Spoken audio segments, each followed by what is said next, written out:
The idea of eliminating poverty is a great goal. I don't think anyone in this room would disagree.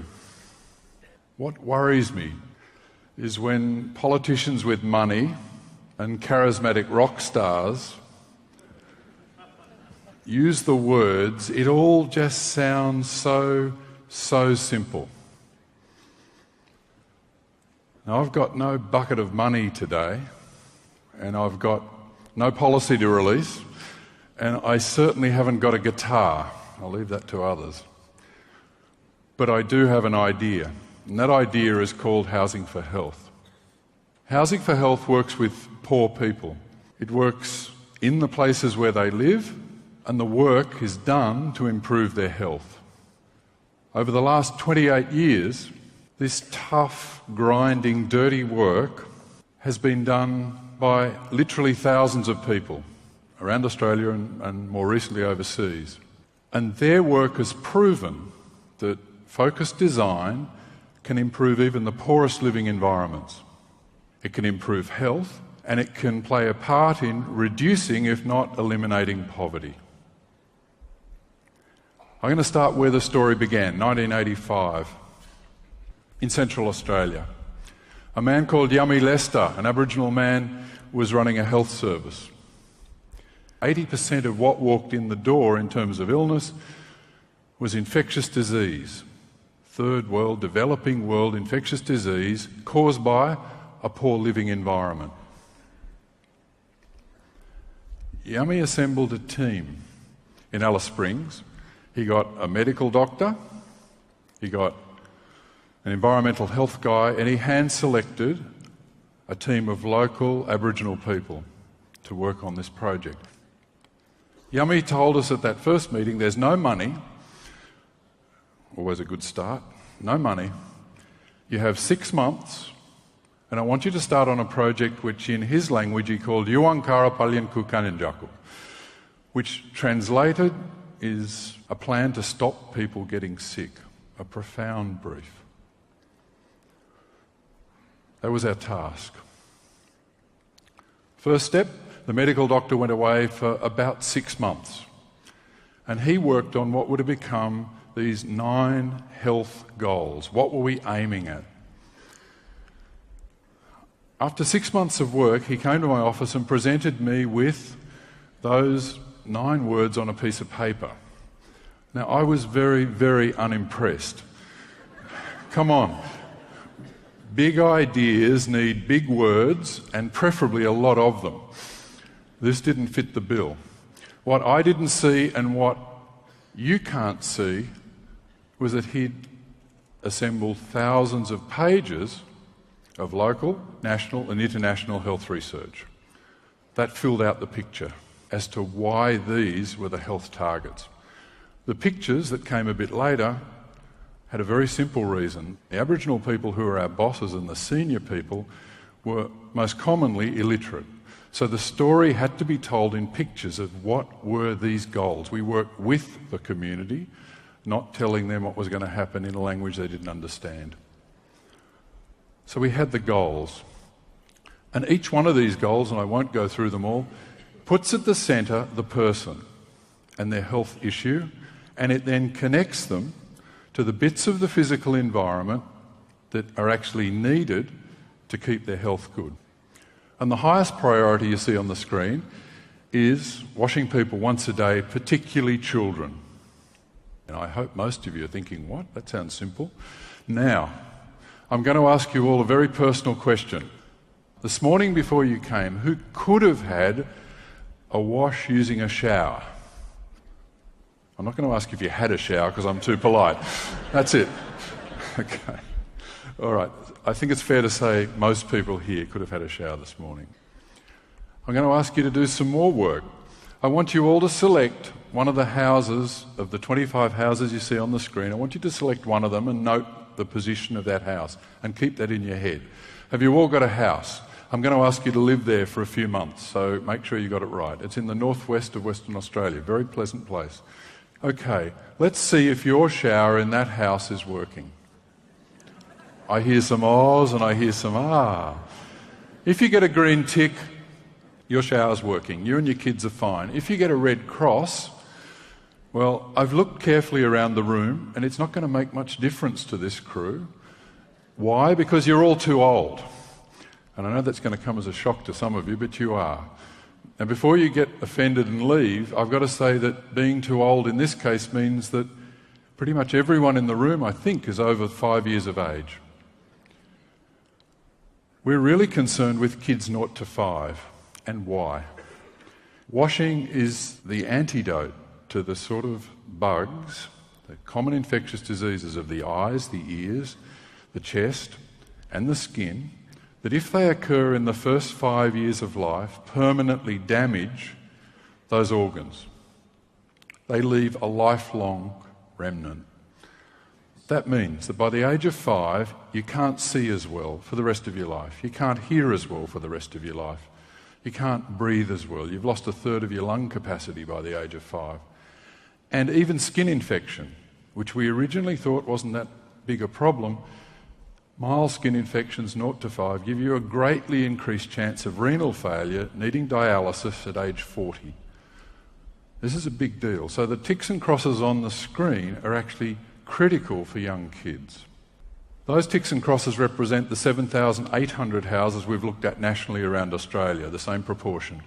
What you see on the screen, 35% of those not so famous houses lived in by 50,000 Indigenous people, 35% had a working shower. 10% of those same 7,800 houses had safe electrical systems, and 58% of those houses had a working toilet. These are by a simple standard test. In the case of the shower, does it have hot and cold water? 2 taps that work. A shower rose to get water onto your head or onto your body, and a drain that takes the water away. Not well designed, not beautiful, not elegant, just that they function. And the same tests for the electrical system and the toilets. Housing for Health projects aren't about measuring failure, they're actually about improving houses. We start on day 1 of every project. We've learnt we don't make promises, we don't do reports. We arrive in the morning with tools, tons of equipment, trades, and we train up a local team on the first day to start work. By the evening of the first day, a few houses in that community are better than when we started in the morning. That work continues for 6 to 12 months until all the houses are improved, and we've spent our budget of $7,500 total per house. That's our average budget. At the end of 6 months to a year, we test every house again. It's very easy to spend money. It's very difficult to improve the function of all those parts of a house. And for a whole house, the 9 healthy living practices, we test, check and fix 250 items in every house. And these are the results. We can get, with our $7,500, we can get showers up to 86% working. We can get electrical systems up to 77% working, and we can get 90% of toilets working in those 7,500 houses. Thank you.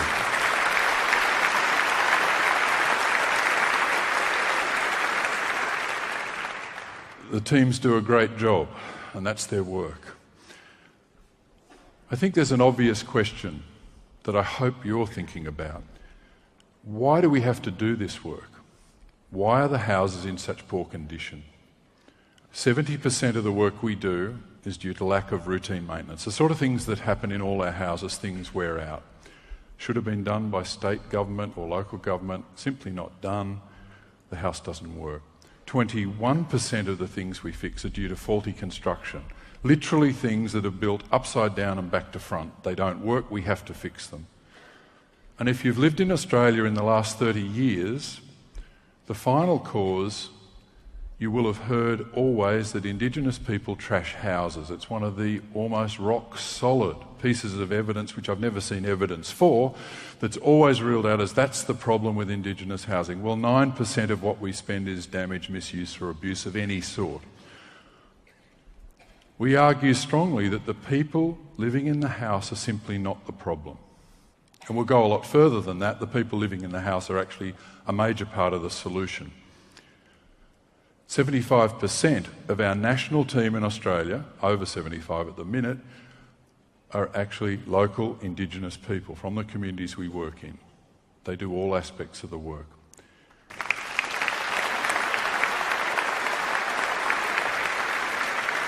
In 2010, for example, there were 831 all over Australia and the Torres Strait Islands, all states, working to improve the houses where they and their families live, and that's an important thing. Our work's always had a focus on health. That's the key. The developing world bug, trachoma, causes blindness. It's a developing world illness. And yet the picture you see behind is in an Aboriginal community in the late 1990s where 95% of school-age kids had active trachoma in their eyes doing damage. Okay, what do?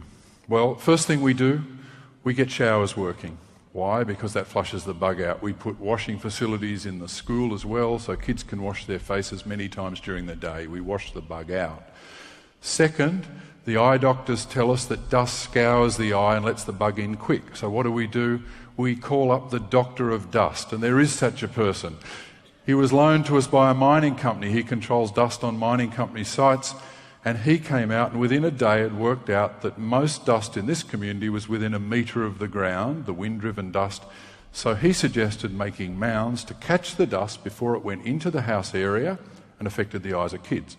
So we used dirt to stop dust. We did it. He provided us dust monitors. We tested and we reduced the dust. Then we wanted to get rid of the bug generally. So how do we do that? Well, we call up the doctor of flies. And yes, there is a doctor of flies. As our Aboriginal mate said, you white fellas ought to get out more. And the doctor of flies very quickly determined that there was one fly that carried the bug. He could give school kids in this community the beautiful fly trap you see above in the slide. They could trap the flies, send them to him in Perth.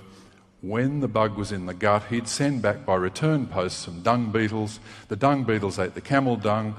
The flies died through lack of food and trachoma dropped. And over the year, trachoma dropped radically in this place and stayed low. We'd changed the environment, not just treated the eyes. And finally, you get a good eye. All these small health gains and small pieces of the puzzle make a big difference. In New South Wales, the Department of Health, that radical organisation, did an independent trial over 3 years to look at 10 years of the work we've been doing in these sorts of projects in New South Wales. And they found a 40% reduction in hospital admissions for the illnesses that you could attribute to the poor environment. A 40% reduction.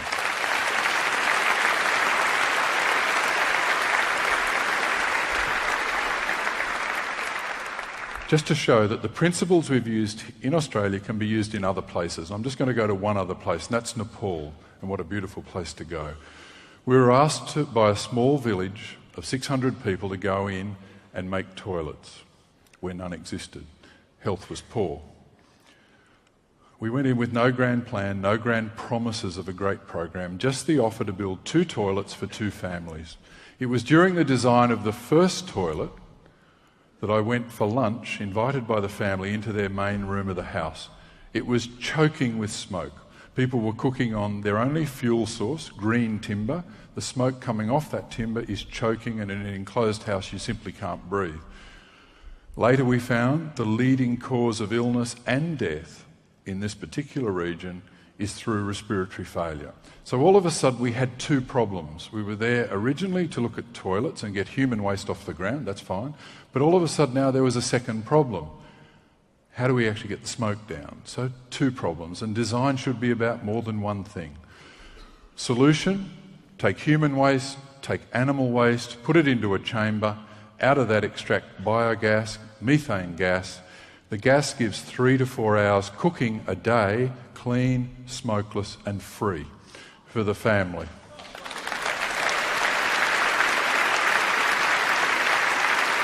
I put it to you, is this eliminating poverty? And the answer from the Nepali team who's working at the minute would say, don't be ridiculous. We have 3 million more toilets to build before we could even make a stab at that claim, and I don't pretend anything else. But as we all sit here today, there are now over 100 toilets built in this village and a couple nearby. Well over 1,000 people use those toilets. Yummy Lama, he's a young boy. He's got significantly less gut infection because he's now got toilets and there isn't human waste on the ground. Kajiman, she's a mother and a proud one. She's probably right now cooking lunch for her family on biogas, smokeless fuel. Her lungs have got better and they'll get better as time increases because she's not cooking in the same smoke. Surya takes the waste out of the biogas chamber when it's shed the gas. He puts it on his crops. He's trebled his crop income, more food for the family and more money for the family. And finally, Bishnu, the leader of the team, has now understood that not only have we built toilets, we've also built a team. And that team is now working in 2 villages where they're training up the next 2 villages to keep the work expanding. And that to me is the key.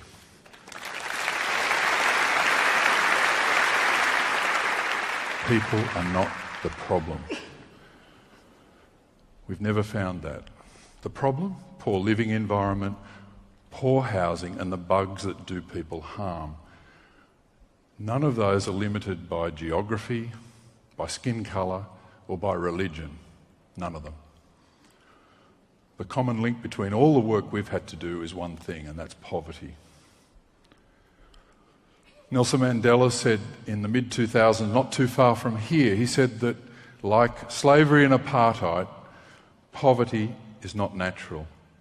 It's man-made and can be overcome and eradicated by the actions of human beings.